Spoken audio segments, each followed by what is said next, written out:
Hello students, I am Praveen Tripathi welcoming you in the Information Technology IT session. Okay, and we are doing a unit first, computer organization. So far we have done the unit 5 and unit 2, which is about the networking and internet and the fundamentals of Java programming. And I'm hoping that you are doing your practices in the Java coding. And yes, you have completed your just conceptual things of internet and networking. So now it's time to understand the computer organization, and which is also known as the CO.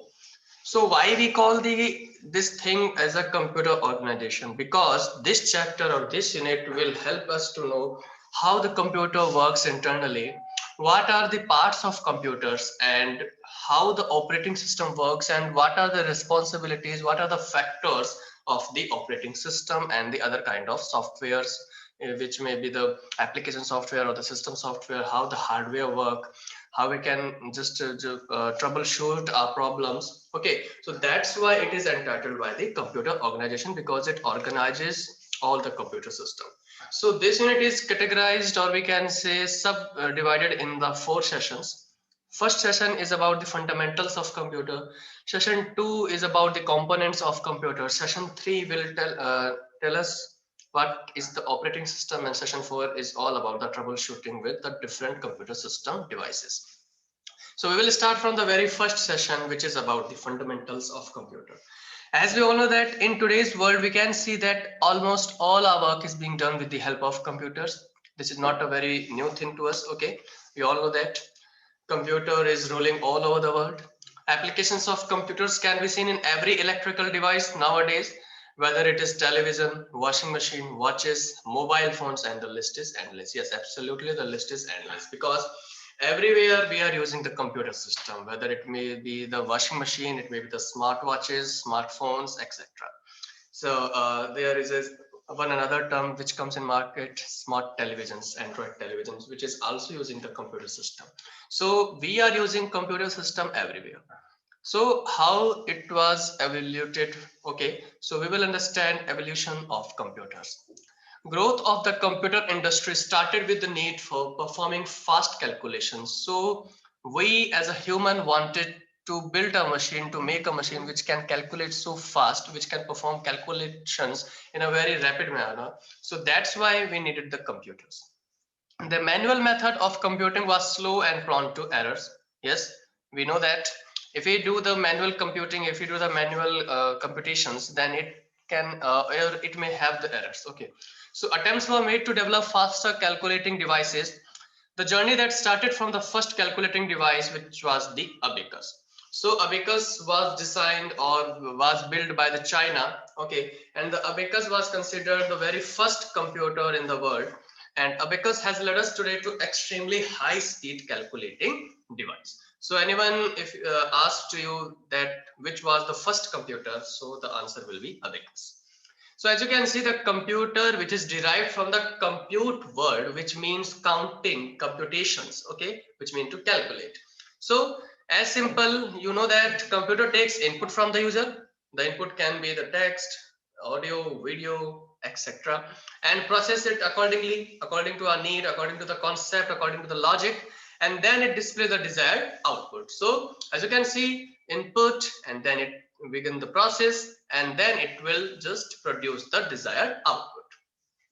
It is a device that works on a set of instructions. It takes input from the user, process the input according to the set of instruction. The set of instruction may be vary according to our logic, according to our need, and gives the output.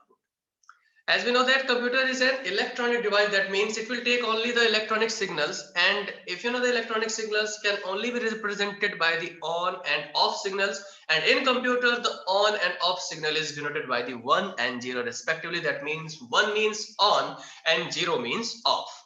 So earlier computer experts used to work and give instruction in binary language.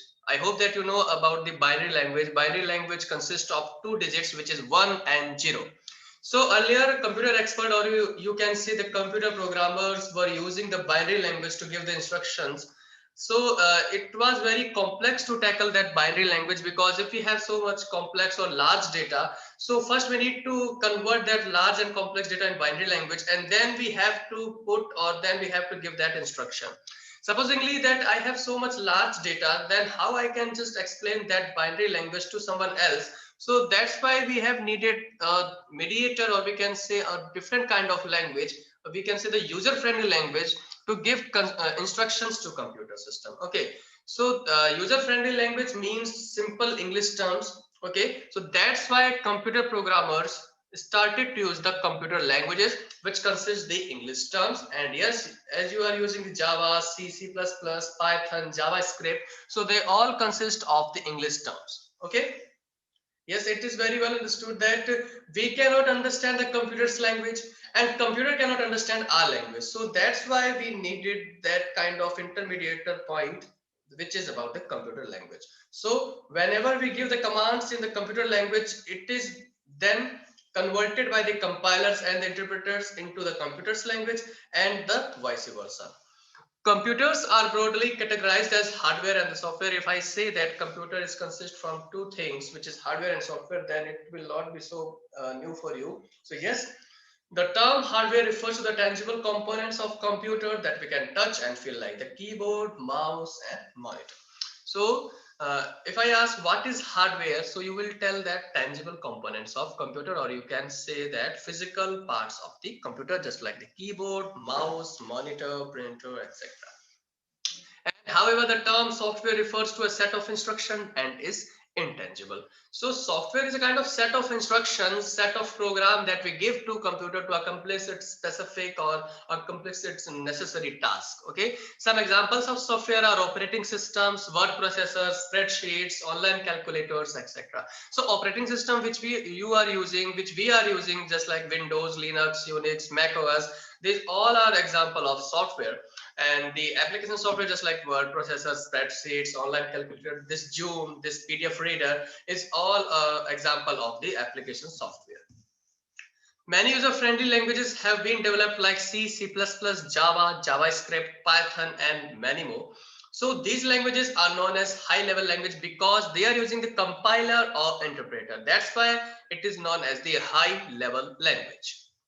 The data or instruction given by the user to machine are termed as input. So if anyone asks to you what is input, that your answer will be instruction that is given by the user to the machine is known as the input, and results generated by the machine after processing the data is output. Okay.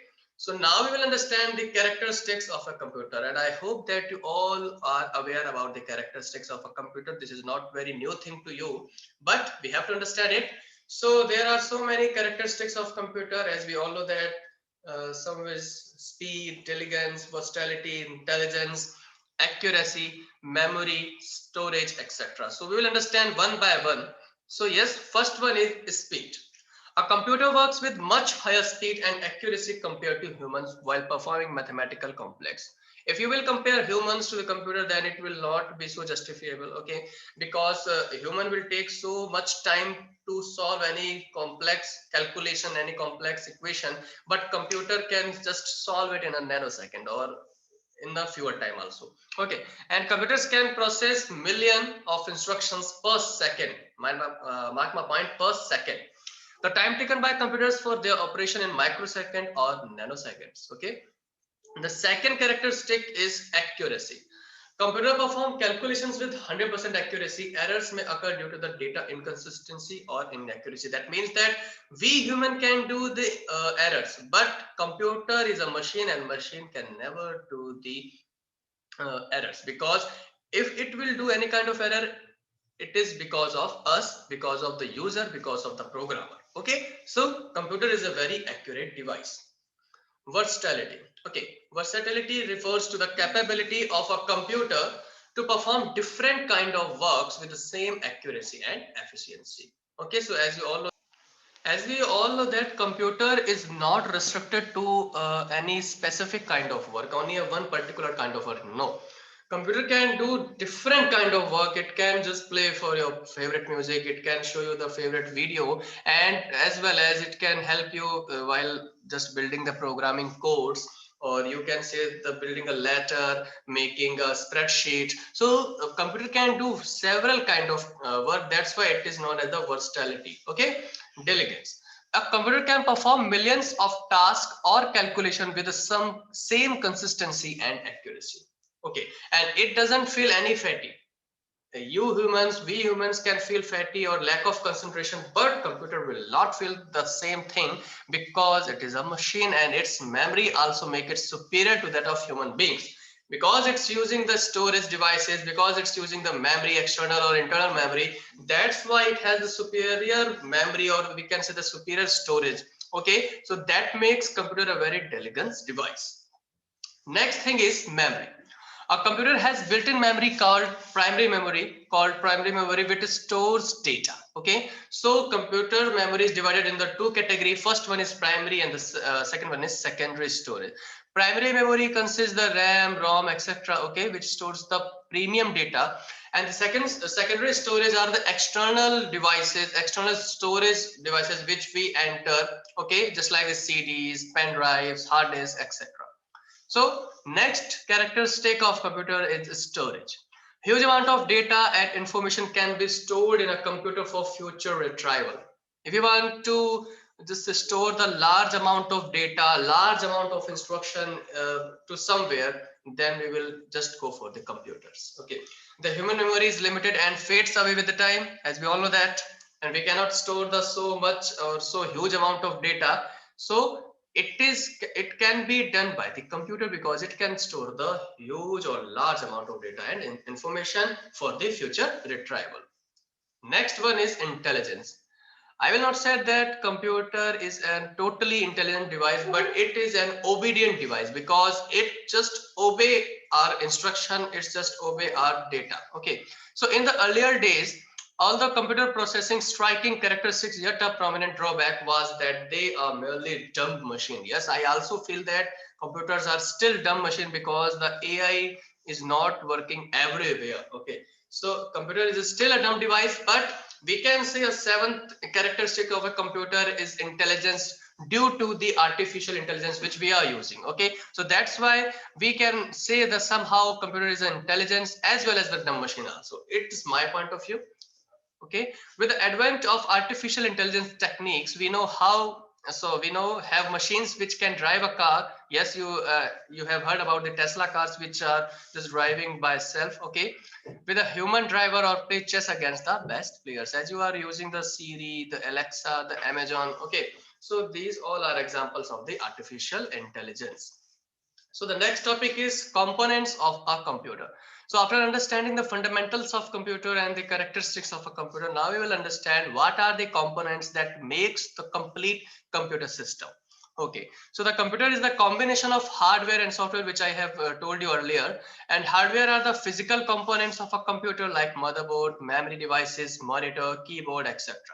And while software is a set of programs, set of instruction which we give to the computer. Okay, so both hardware and software together make the computer system function. So there is a very main term which is using the computer follows, which is the input process output cycle. That means the IPO cycle, which I have told you earlier. Okay, so it needs certain type of input, and then it will process that input accordingly and produce the desired output. So the input unit takes the input, and the central processing unit does the processing, and output unit produces the output. So the memory unit holds the data and instructions during the processing. So we can conclude that there are four units which are working: input unit, output unit, central processing unit, and the memory unit. Okay, next one is input. What is input? To initiate the process, the computer needs to be told of the problem to be solved. Okay, so if we want to accomplish any kind of task, any kind of just things to just perform, we need to give the certain type of input. If we will not give the certain type of input, then it cannot process anything and it will not produce the desired output. For this purpose, a set of instruction, or we know that the set of instructions or the program is to be provided to the computer system. That's why it is known as the input. And we give the input with the help of devices such as keyboard, mouse, scanner, and etc. Okay, and next thing is storage. And I have told you that there are basically two types of computer storage devices. First one is primary memory and second one is secondary memory. So primary memory is also known as main memory, and it holds only those data and instructions on which the computer is currently working. Okay. So why we just say that primary memory is main memory? Because it uses the current active instruction or the data. Why I'm saying the active or current data or instructions? Because the things that is needed instantly to the computer system, which is first stored in the primary memory. Okay, so that's why it is known as the main memory. It has a limited capacity and data is lost when power is switched off. That means it is a volatile nature. Okay, so whenever the power will be switched off, the all the active data will be lost. Okay, and yes, very obvious to understand why it has the limited capacity, because it will not contain all the large data, all the huge data. It will contain only the active data which is need to be processed. That's why it has a limited capacity, which works as a positive things to the primary memory. Okay, and it is generally made up of semiconductor device. The semiconductor device means it uses the silicon chips. Okay, this memory is not as fast as registers. If I say what are the registers are the supreme primary most fastest memory which is used by the computer system or the CPU. The data and instructions required to be processed resides in the main memory, and it is divided into two subcategories, which we all know that about the RAM and ROM. So first one is RAM. RAM means the random access memory. Why we say that it is a random access memory? Because it continually refreshed. Okay, it continually refreshed in order to maintain the data. That's why we say it random access memory, because it contains the main memory, it contains the active data. Okay, so RAM is of two types. First one is DRAM, second one is SRAM. D means the dynamic and S means the static. So dynamic RAM means this RAM must be continually refreshed in order to maintain the data, and this is done by placing the memory on a refresh circuit that rewrites the data several hundred times per second. That means that any kind of active data which we are using, supposedly that if we want to play a music or play a song, that means that particular song is our active data. So that song will be refreshed after a particular time of slot, that we can say the time of clock. Okay, so that it can maintain our data. Okay, so DRAM is used to most system memory. Okay, so the system memory is used in the DRAM as it is cheap and small also. Next RAM is static RAM, that means the SRAM.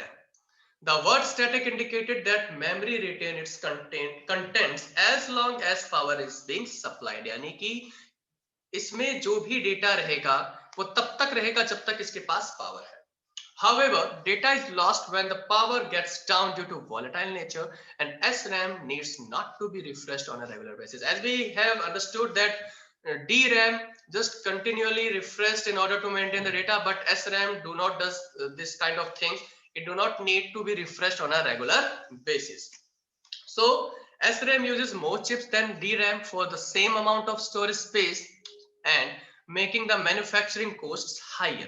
So because SRAM is using this larger chips, that's why it is costly. SRAM is thus used as cache memory and has very fast access. So these are some differentiations between DRAM and SRAM. DRAM used in main memory, SRAM it is used in the cache memory. DRAM is kind of inexpensive while SRAM is expensive.